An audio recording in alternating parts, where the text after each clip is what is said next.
Hello everyone and welcome to part 4. Sorry that I had to end the previous video the way I did. I just noticed that time of the video was quite big, so I had to end it. So without further ado, let's continue with part 4. We first need to check if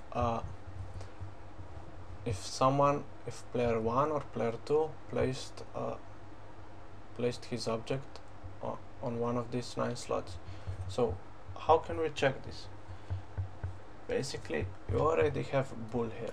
You can see bool, and what we can do is we can monitor, we can check when boolean gets changed, because we have right here we have global variables, and then they change their state to true if someone places something here. So all we need to do is we need to check if all of these slots, if one of them changes, and then we just need to give other player turn. So we come to boolean. You can type in bool here if you don't have it already. So we need logic. You can see logic here, logic tab, and we can detect here bool all true. This is not what we need. Bool any true, no. Bool change. This is what we need, because when boolean changes from false to true, we want something to happen, right? So let's check this in. Not here, but in the state. Bool changed. So which bool variable? Well, slot 1 taken will be first one. And change the event. We will need to add a new event. Change player turn. And let's add it here. Change player turn. Actually, this is a bit longer, just change player. So yeah, this is shorter now. So change event goes to change player. So when this detects that bool variable was changed, that slot 1 taken went from false to true, it will fire change player, and it will go into whatever we will write here. But right now let's do it for all nine slots. So we need to Ctrl C, click on action, Ctrl C and Ctrl V, and let's do this 8 times. I will fast forward, and all we need to do is change this.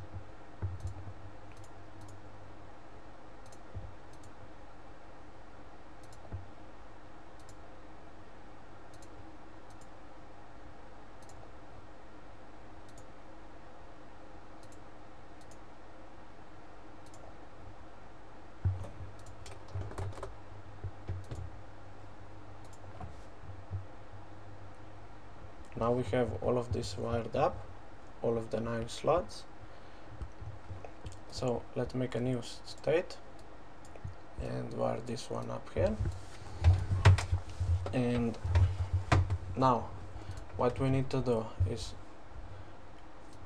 first when the game starts, we need to make sure that player 1 is in turn, right? So let's make another state here, and let's right click on it, and you can see here set a start state. So this FSM will start here. Right now it's blank, but we will do something here. We will make player 1 start first, and in order to do that we will actually need to change a bit here on player 1 and player 2. So come back to player 1 manager and right now you can see this is not wired correctly, because he starts every time and player 2 starts every time. So we need to change this. So what we need to change here is we need to add global event, and you can read here what global event is. It means global events can be sent between FSMs.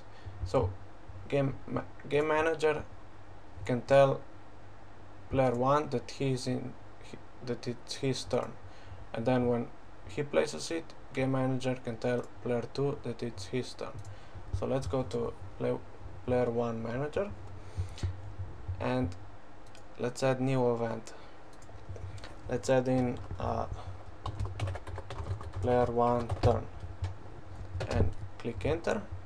So we added it here, and as we said, this is the global flag, so we need to tick this, and this is now global event.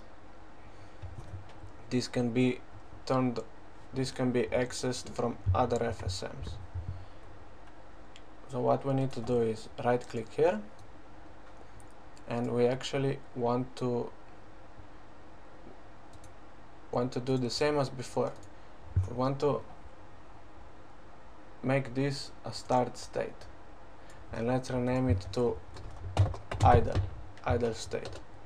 So this will be our idle state and nothing will happen here. And for this one we need to do something. We just made this global event, player 1 turn, so we somehow need to let this game manager fire up this state so that it will wait for mouse click, right? So how do we do this? We made global event, so now we need to make global transition here.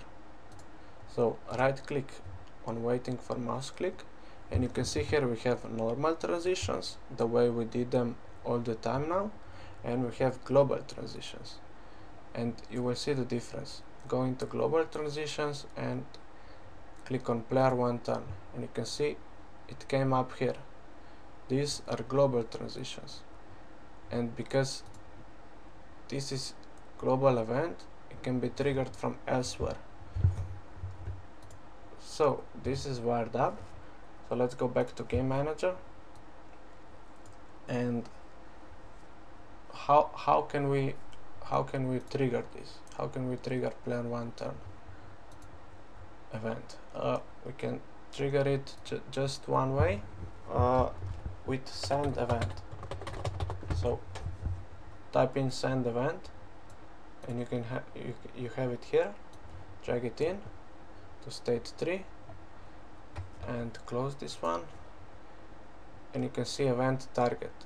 It will not be self because we don't want to send event to game manager.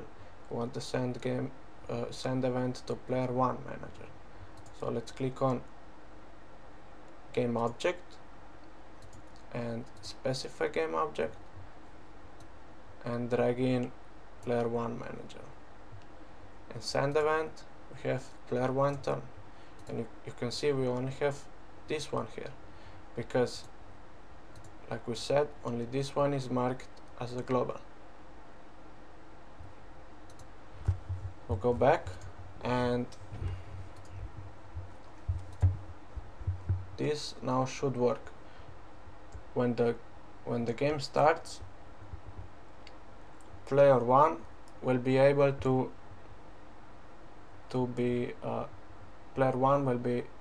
spawn his circle, but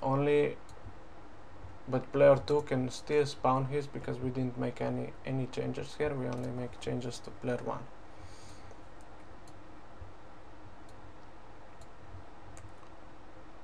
But actually, let's click here to disable this send event, and I will show you what happens with player 1 manager. Let's click play, and you can see it stays in idle. See, it stays in idle because this is the start, this is the global start transition. You can see it's in idle. So let's pause it, and now let's enable this action. So like we said, this will let player 1 be in turn. So let's go back to here so we can see what happens. And if we rigged everything correctly, it should come here. It should start here now, because we are sending an event here, player 1 turn. So let's try it out. See, it starts here, and we can actually click pause here, and we can actually see how it went. See, it started on idle, and then the next frame, see, next frame, it went into this one because this one changed it. Okay, but this still doesn't give us player 1 and player 2 logic. This just enables us that player 1 is in control, but player 2 can still be because we didn't make any logic. So first on, we need to make player 1 turn, and this is what we did now. So let's right click and make it finished and wire it up down here, and let's rename this player 1 turn, and this one let's rename it to checking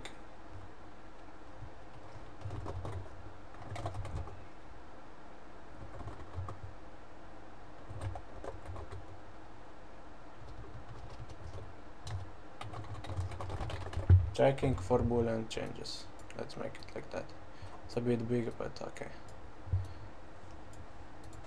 So if you remember, we have all these bool changed actions here that just check if some player placed something in there.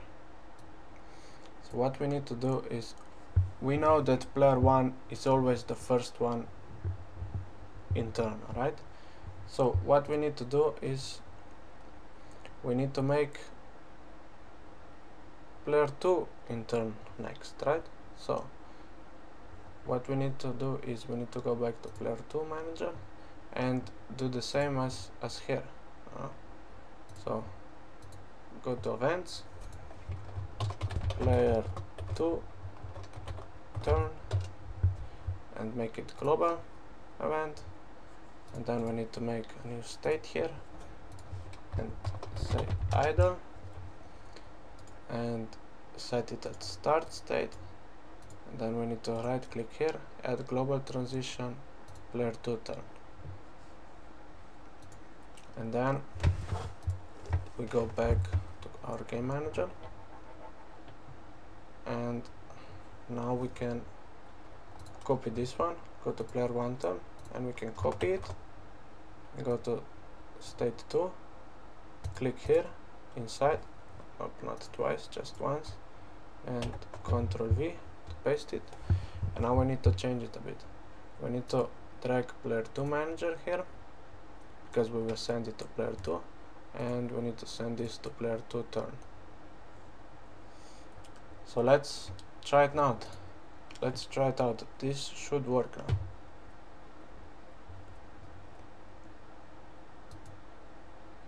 Actually, no, it shouldn't, because we wired it incorrectly. You can see finished transition is here, but it shouldn't be finished transition yet. It should have all of those here first.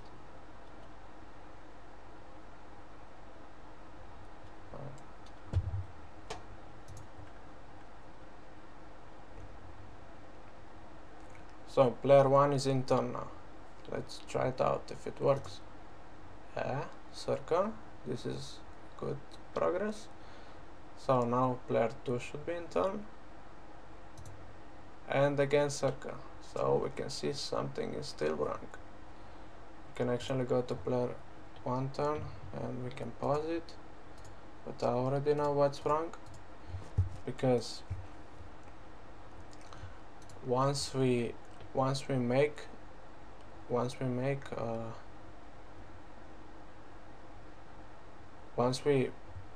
1 spawns the circle,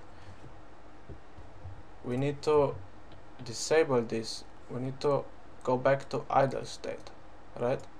So what we will do is we will make idle event here, and we'll make it global event, and we will right click here, add global transition idle. So this one has to, when it starts it's in idle, and when it places it goes back to idle. So we need to make that. We need to go to player 1 turn, Ctrl C, go back to state 2, Ctrl V. Let's rename this state 2 to player 2 turn. So let me explain again. When the game starts, player 1 will be in turn, and this will enable it to detect mouse clicks. Then player 1 will spawn circle, and this will detect change in boolean, and it will go to player 2, and this will enable player 2 turn, player 2 mouse controls, and this will disable player 1 mouse controls, but we need to first set it here to idle. See, this will disable it. So now let's try it out again. Boom, player 1 made a circle, and we can actually go here and check. See, it's back in idle. We can actually pause and revert back. See, it placed it. It started in idle, then went to waiting for mouse click, and when we clicked it went here, placed it, and then it went right back to the idle because we sent this event idle. So let's unpause this and let's try player 2 now. Yep, it works, but now we can't spawn anymore. We can only spawn red crosses because we didn't make idle for player 2 yet. So let's go to player 2 and make idle global event. See, it's already global. Let's add it here, idle. So go back to game manager, and we can actually repeat this. Let's actually drag it up a bit, and we can actually, what we can do is we can first click on this one, first action, and then hold shift and click on all of those other actions. You need to hold shift so you can select them all. So you can click on them all. Now Ctrl C, go to player 2 turn, click here and Ctrl V, and they will go down here. And we need to add transition, change player. Now all we need to do is duplicate this one. So click on this, Ctrl C and Ctrl V. So this duplicates it. And let's rename it to player 1 turn, but it won't let us make that because we can only have one unique name. So let's make one space, and this will let us have it. So fire it up here. So what we need to do now is, in this state we enable player 2 turn and disable player 1 turn. So in this state we need to do the opposite. We need to enable player 1 turn, and we need to disable player 2 turn. So let's copy it one more time and call it player 2 turn and one space. Wire it up. So here we enabled player 1, so here we need to disable player 1, and here we need to enable player 2. So let's try it out if this works. first should be player 1. Yep. Then player 2. Yep. Then player 1. Then should be player 2. Yeah, nice. But now we run out of what we did, so should be all crosses now. So let's wire it up to the end. So player 1, turn,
so player 1, player 2, player 1, this is 3, 4, 5, 6, 7, 8, 9.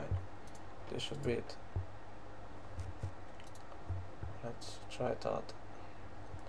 Player 1, player 2, 1, 2, 1, 2, 1, 2, and 1 again. And we are at the end.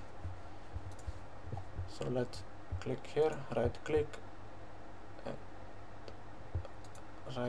on this event, and we can click on delete transition, but you need to click on transition, right click transition, delete transition. We can also remove all of these bool variables because we don't need them, so we don't have any more errors now. So this mechanic is done now. Basically, it lets us make first player 1, then player 2, player 1, player 2. So all we need to do now is we need to make a system that checks if any of the players won, right? Because now we are not checking anything. This player 2 won, but we didn't make any code for it to detect if he won. So stay tuned, the next part we will make that code. Have a nice day.